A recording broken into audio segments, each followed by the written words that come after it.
Carolina Alarcon Ayala, responsible for the CSS program on peace construction from Colombia to the World Presidential Agency for International Cooperation of Colombia, EPC Colombia, Mariana Hernandez Aranda.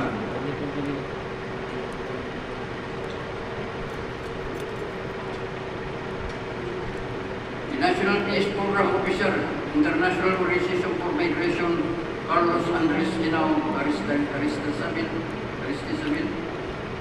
The Presidential Transition Committee, Attorney Pairoza Absarit, then Member Presidential Transition Committee, Attorney Norhana Blanco.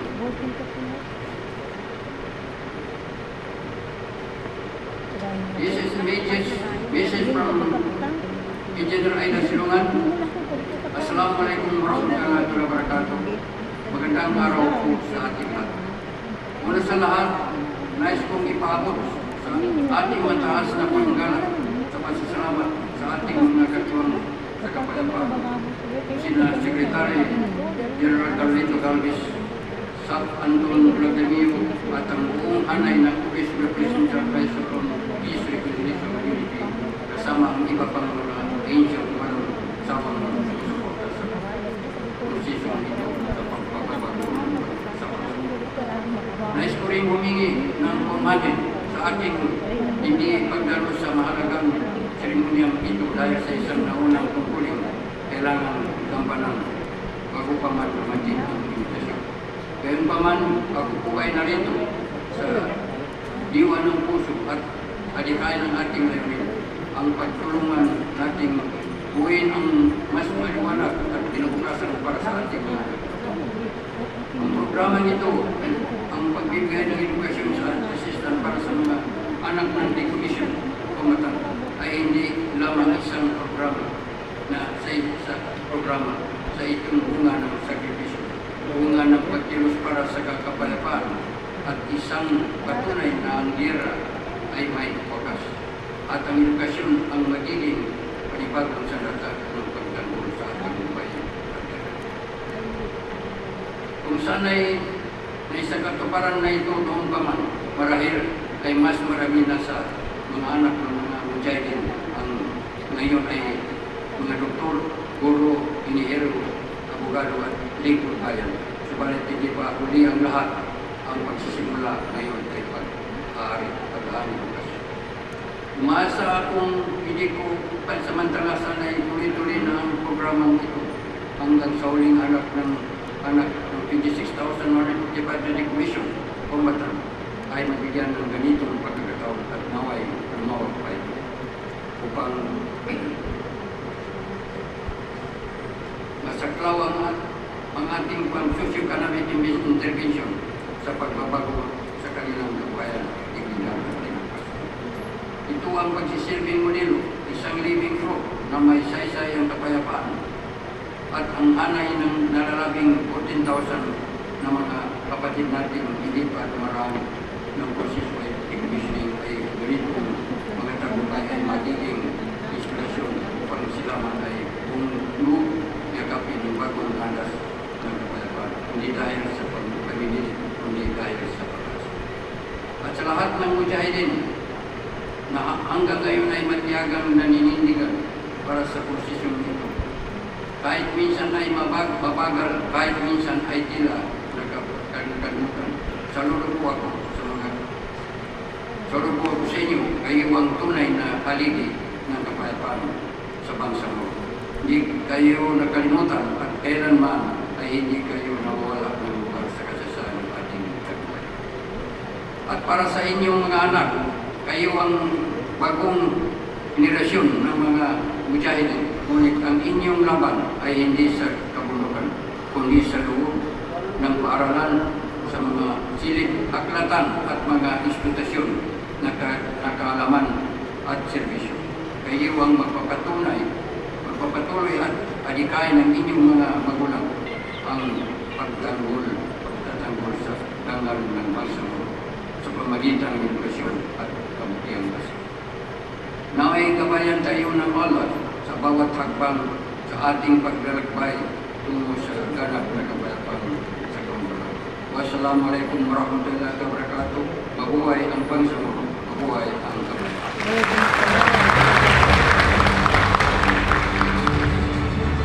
Shukran, Mr. Ping Lemba, representative of MILF Task Force for Demolition Combatants and their communities.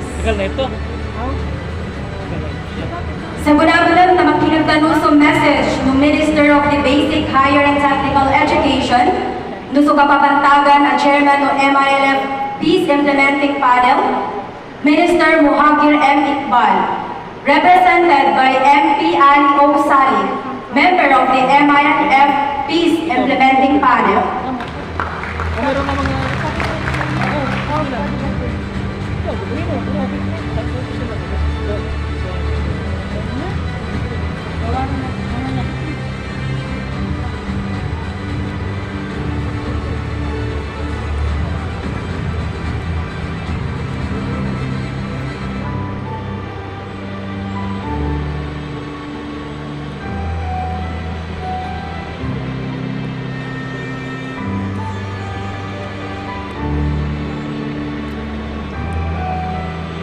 Representative MP Iqbal.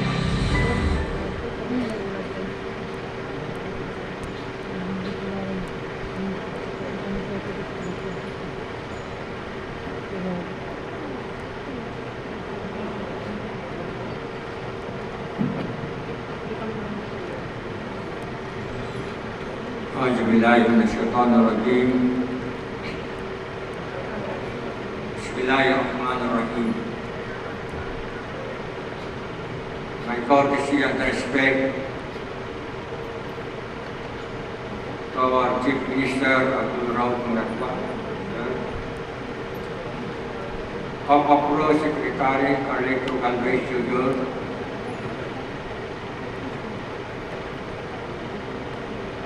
Workshop Secretary Antonio Lantameo Jr., Presidential Assistant Cesar D. Llano,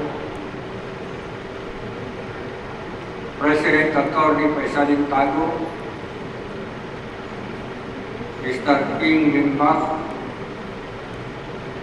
Presidential Assistant David Tiziano, Governor Ali Mitimbang, Vice Governor Isam Nando, Executive Director Jordan Bayam, Mr. Ariel Hernandez, my fellow MPs, Rasul Ismail, Mikhail Mitimbang,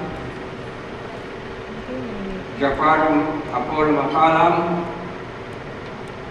Lieutenant General Daniel Pamunag, Major General Ariel Felicitano. Assalamualaikum warahmatullahi ta'ala wabarakatuh.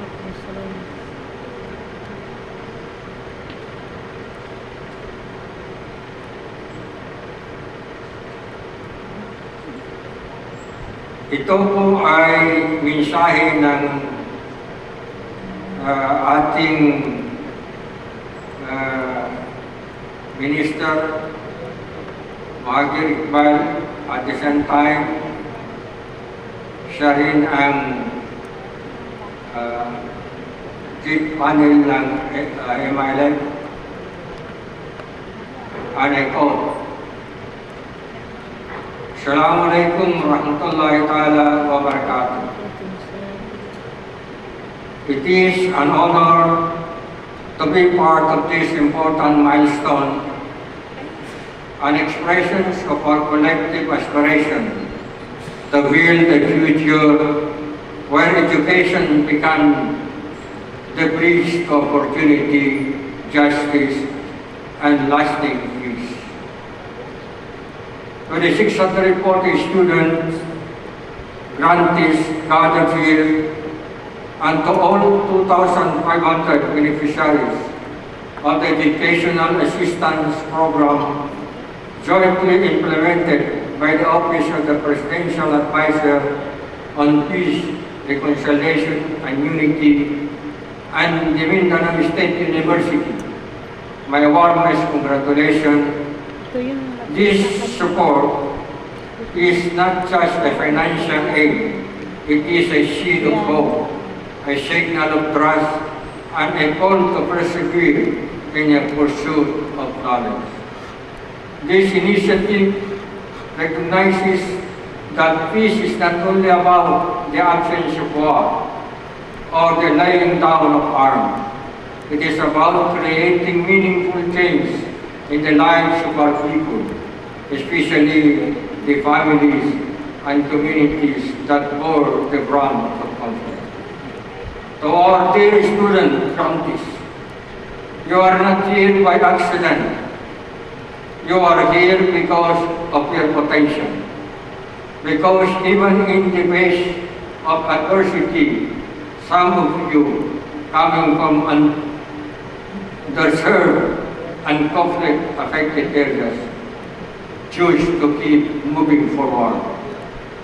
This assistance is not hand-out. It is a symbol of trust in your ability to shape a better future, not only for yourself, but for your families, your communities, and the Bangsamoro region as a whole.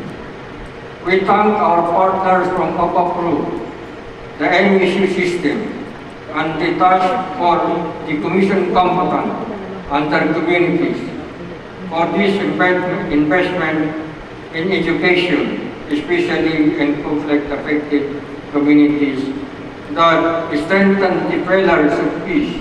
Initiatives like this reassure our people that the promises of the peace process are not empty words, but tangible action that transforms lives.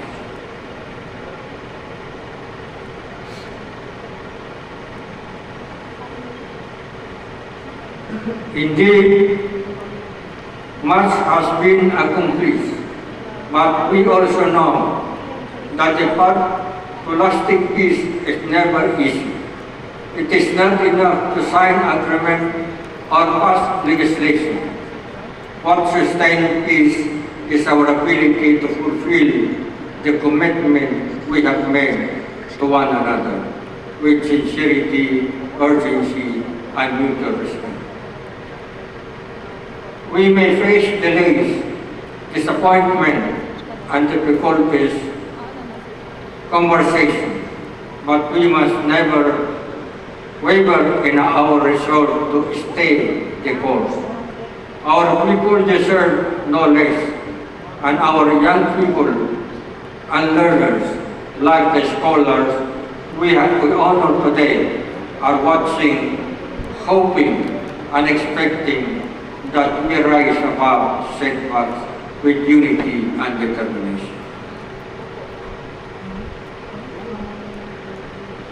May this support inspire you to give you your best in your studies. May you use your education to uplift your families and severe or serve your communities. Remember that you are not alone. Your success is our success.